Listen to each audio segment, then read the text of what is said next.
Penampilan Ole Romeni bersama Oxford kian memukau. Banjir pujian dari para fans dan dari sang pelatih. Malam tadi terpantau Ole Romeni mulai mendapat lebih banyak menit bermain. Ole Romeni masuk pada menit 60-an. Tercatat Ole Romeni berhasil memberikan umpan-umpan yang cantik. Akan tetapi kawan-kawannya tak berhasil memanfaatkan umpan-umpan yang begitu akurat dari Ole Romeni. Penampilan yang agresif serta umpan-umpan yang memanjakan. Sosok Ole Romeni mulai disukai oleh supporter Oxford United. Bahkan sang pelatih mengakui jika Ole Romeni adalah pemain yang bagus, serta pemain yang paling fleksibel di Oxford United. Tak akan butuh waktu lama Ole Romeni akan mendapatkan tempat utama, ujar pelatih Oxford. Gimana teman-teman, keren banget kan Ole Romeni mainnya? Kayaknya Ole Romeni akan segera merebut tempat utama di Oxford United nih, jika performanya terus konsisten kayak gini. Ya, para supporter Oxford juga terpantau mulai menyukai Ole Romeni. Terpantau di sosial media para fans memuji permainan Ole Romeni yang lincah dan agresif. Menit bermain Ole Romeni di Oxford juga terus mengalami peningkatan. Walau malam tadi Oxford United mengalami kekalahan, overall permainan Ole Romeni berhasil memikat hati pelatih dan para supporter. Ya, bisa kita lihat ya teman-teman, para pemain timnas Indonesia terus mengalami progres yang baik. Patrick Kluivert dan Alex Pastoor tentunya merasa senang, mengingat jika terus seperti ini, laga melawan Australia akan berjalan penuh dengan kepercayaan diri yang tinggi.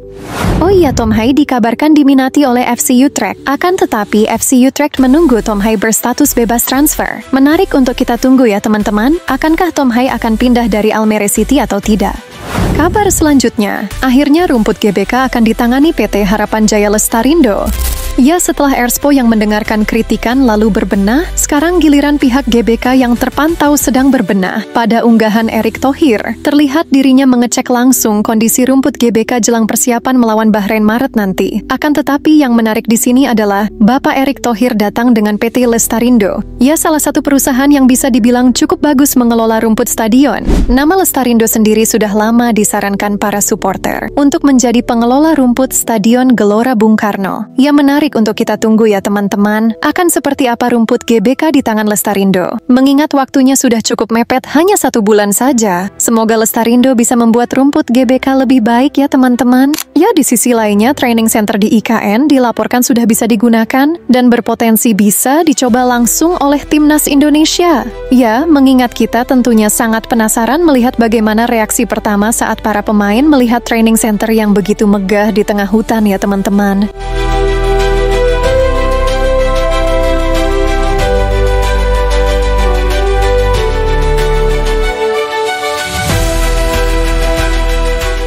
Selanjutnya, timnas Cina pesimis. Media asal Cina mengungkapkan bahwa timnas Cina saat ini hanya menantikan keajaiban. Timnas Cina sangat berharap Indonesia mengalami kekalahan saat melawan Australia nanti. Timnas Cina juga sangat berharap bisa mencuri poin di laga tandang melawan Arab Saudi. Media Cina Shotball mengatakan bahwa timnas Cina saat ini sangat aneh. Sejak kapan timnas Cina berpikir layaknya negara paling lemah di grup C, mengingat yang harusnya merasa khawatir adalah Indonesia, yang menjadi negara dengan ranking FIFA terendah di grup C. Anehnya justru Indonesia yang merasa optimis dan Cina yang merasa pesimis dan tak percaya diri, ujar media Cina tersebut. Ya, mengingat walaupun timnas Indonesia adalah negara dengan ranking terendah di grup C, akan tetapi banyak pelatih negara lain. Contohnya Roberto Mancini menyebut bahwa ranking Indonesia hanyalah topeng belaka. Siapa sangka Indonesia yang awal-awal diprediksikan akan jadi lumbung gol malah sekarang menempati posisi ketiga di klasemen sementara. Di grup C ini ada 2 negara yang sudah memenangi lebih dari 1 pertandingan. Mereka adalah Jepang dan Cina. Jepang berada di posisi pertama. Anehnya Cina yang berhasil memenangi 2 pertandingan saat melawan Indonesia dan juga Bahrain. Cina justru berada di peringkat terbawah karena kalah dari produktivitas gol dari timnas Indonesia. Ya, apakah ini adalah pertanda bahwa timnas Indonesia akan mampu lolos Piala Dunia? Semoga bisa terwujud ya teman-teman. Mengingat Patrick Kluivert akhir-akhir ini dibuat senang oleh performa para pemain timnas Indonesia yang kian membaik di klubnya masing-masing. Jadi timnas Indonesia memang sedang dalam tren yang sangat baik dan penuh dengan motivasi yang tinggi. Apalagi timnas Indonesia terus mengusahakan memproses pemain keturunan baru. Selain sosok Ole Romeni yang sudah pasti bisa bermain saat kontra Australia, Mimin dapat info bahwa Jairo Riedewald akan ke Indonesia minggu depan untuk mengurus berkas-berkas yang diperlukan bersama PSSI. Ya, akan tetapi info tanggal waktunya ini masih simpang siur ya teman-teman. Kita para fans hanya diberitahu bahwa proses Jairo sedang diusahakan sebelum laga melawan Australia 20 Maret nanti. Mengingat Jairo juga harus meminta izin kepada klub, mengingat saat ini kompetisi sedang berjalan. Akan tetapi, semoga proses Bang Jarod bisa tuntas sebelum laga melawan Australia ya teman-teman. Ya, walau misalkan Jairo belum bisa gabung, kita masih memiliki sosok Ivar Jenner yang saat ini juga mengalami progres yang baik bersama Jong Utrecht. Terpantau Ivar Jenner rutin bermain selama 90 menit dan menjadi otak permainan di lini tengah.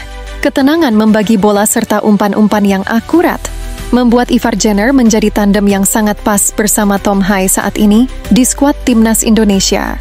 Apalagi staf pelatih Timnas Indonesia saat ini berasal dari Belanda. Jadi soal filosofi kayaknya akan sedikit berubah ya teman-teman. Semoga Timnas Indonesia bisa lebih bermain menyerang dan menguasai jalannya pertandingan.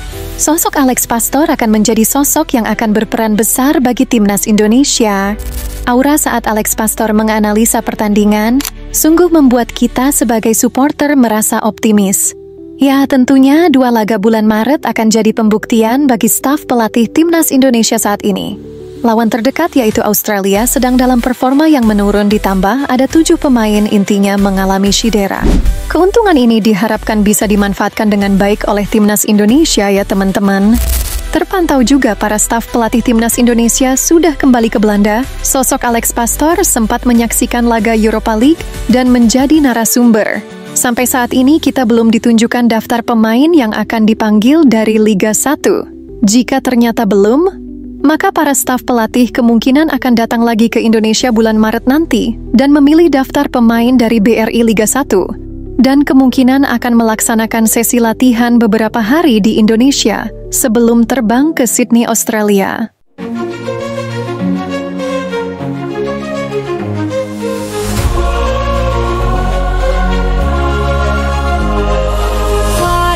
Juarakanmu, berjuangkan cita-citamu. Jangan lupakan para pendukungmu, selalu ada di sampingmu selalu. Dengan semangat juang ini kau berusaha meraih mimpi. Satu cita, satu asa, semua untuk ya, semoga info-info barusan bermanfaat ya teman-teman.